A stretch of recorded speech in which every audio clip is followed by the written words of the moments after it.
Uncle Chris smells so good. What are you making today? Yep.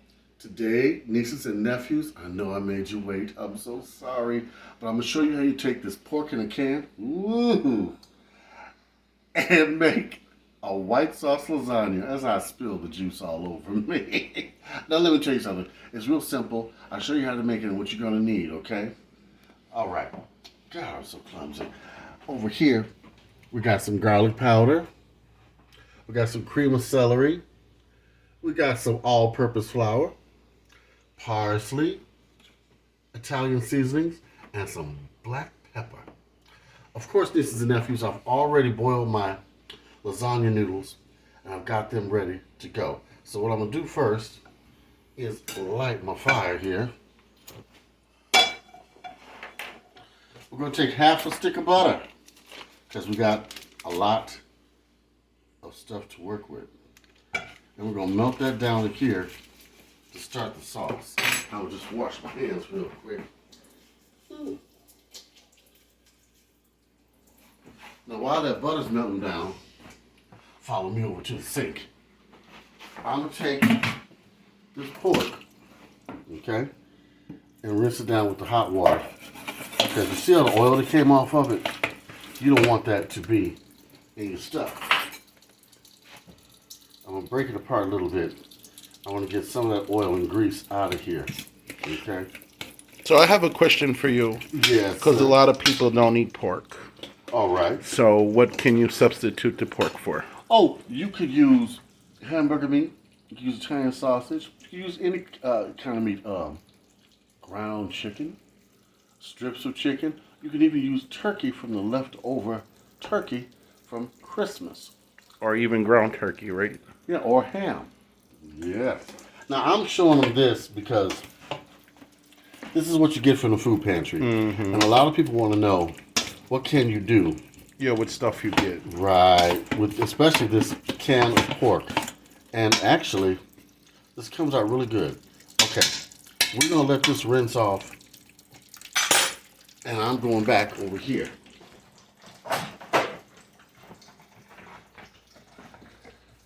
Yes. Mm-hmm. Now, we're going to let this melt down. I'm going to eyeball this, but I'm going to tell you the measurement. You're going to take at least a half cup. No, I want to say a fourth cup of flour, okay? We're going to make the base of the sauce, just like you're making a roux. But this is called a bechamel. A bechamel is real simple. It's a sauce you make with flour and butter. Oh, and milk.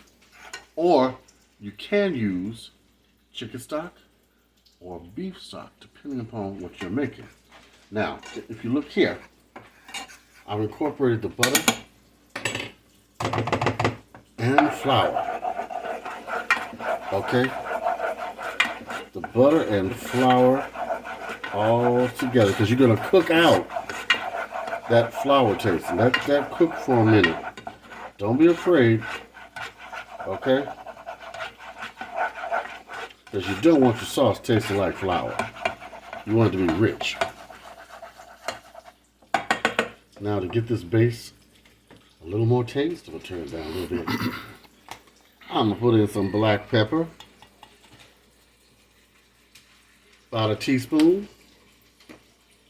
I'm going to put in some Italian seasonings. About a teaspoon.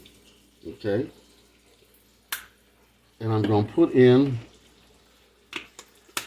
a teaspoon of parsley flakes. And also a teaspoon of garlic.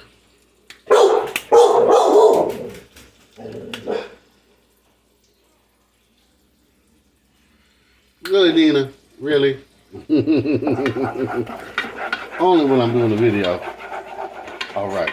Now, how's everybody doing out there? Did you have a good Christmas? Did Santa bring you what you wanted? Or at least what you deserved? Or what you needed? All right. Now look how that's looking. Okay? Oh, yeah. Now the flour taste is cooked out. You take your pot off your heat. Now watch this. Add your milk in.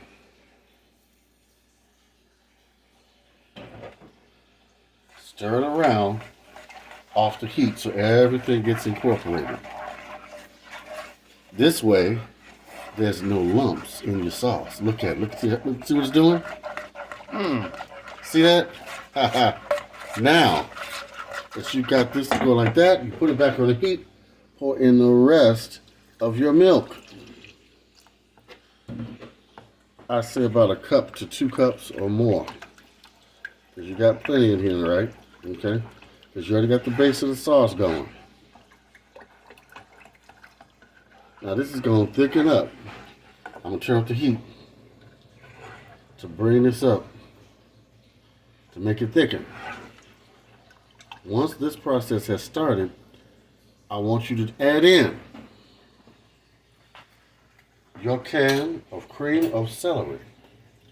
This is going to thicken the sauce and give it a really good taste. A really good taste. You can also use this with casserole noodles. Okay, I just happen to make it. I'll be making it lasagna style. That's something different because we just had the holidays, and so right now it's still winter outside. It is time to cozy up. All right.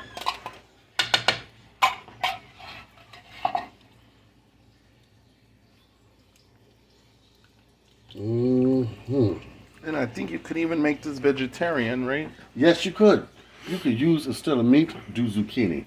In fact, instead of the noodles, use zucchini and some portobello mushrooms. Oh my goodness, that would be so good. All right. Now, add you another teaspoon of garlic. I'm actually going to add a tablespoon. Yeah, because I like garlic.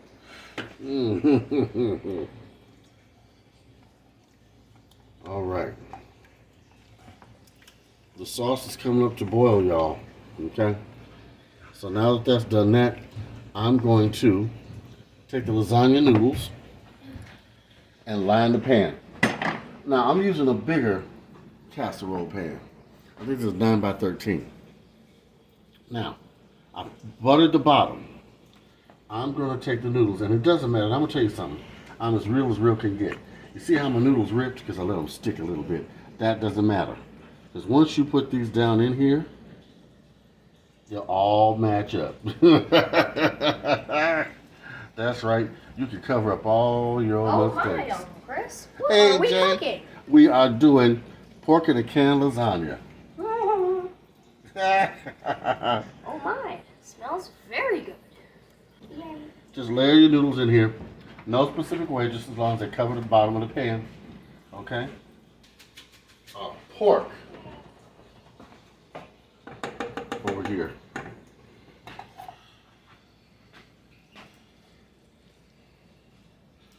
Liberally put it around.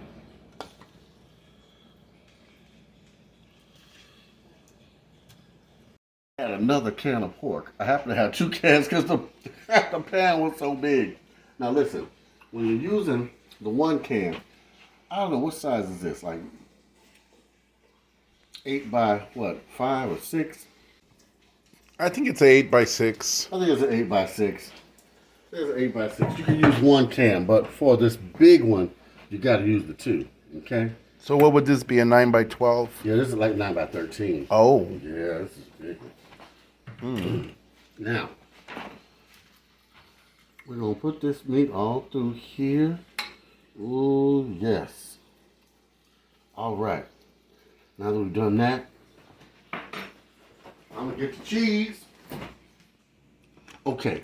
Over top of this, we are going to sprinkle some mozzarella cheese on the inside.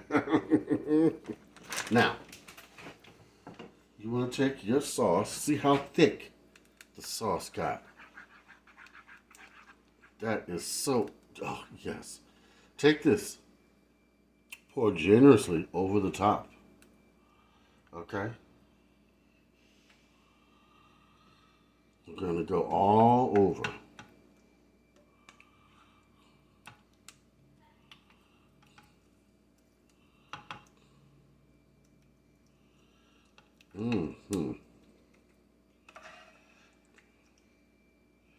Okay. We're going to put some remaining noodles over top of that.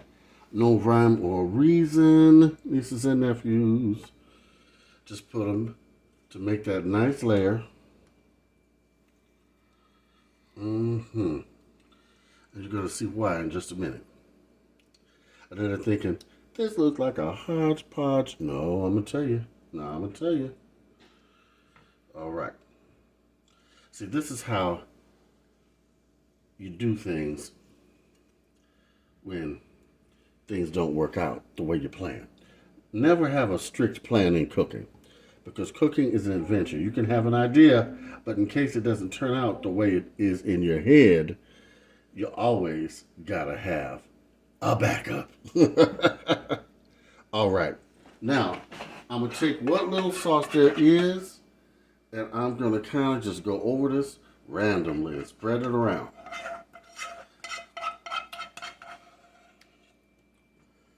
Okay, we're gonna do this. Okay, right over the top.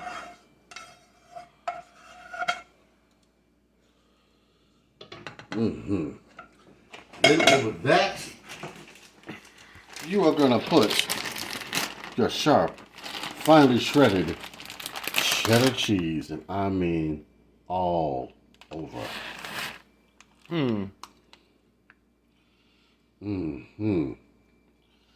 Now, we're going to put this in the oven at 380 degrees for at least 45 minutes, covered with aluminum foil. Once it has cooked and heated through, you're going to take that aluminum foil off for about 5 to 7 minutes, just till the top of the cheese gets a little bit of that golden color. Then you're going to bring it out. Okay, we'll be right back. Ooh, nieces and nephews, look at this. Oh, got my oven gloving. I'm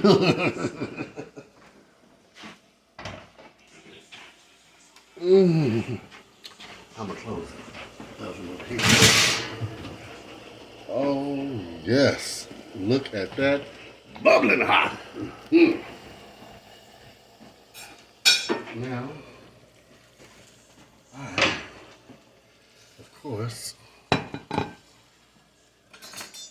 I'm going to slice this such as it is. Oh, we're going to do the corner for right now. Actually, you're really supposed to let this set, but I just wanted you to see it. Okay. Now look at this. Look at this.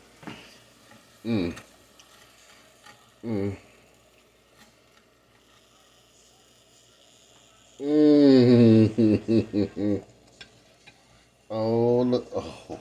Oh. Look at that. I'm just going to take a little bit. Cheesy goodness.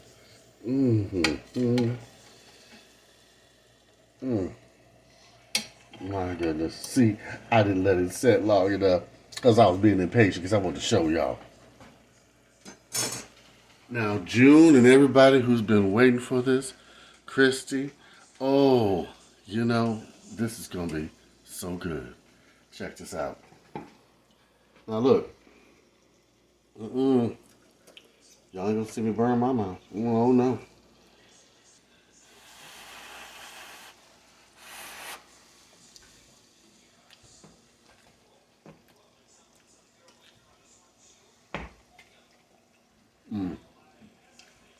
This is really good.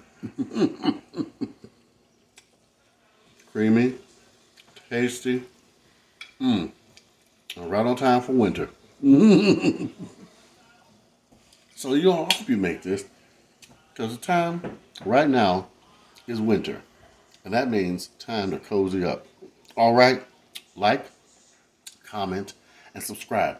I'm gonna have a lot more recipes. Now tell y'all what, write in. Let me know what you want me to cook.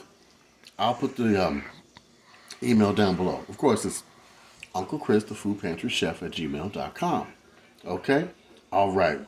I love you all, my nieces and nephews. Bye-bye.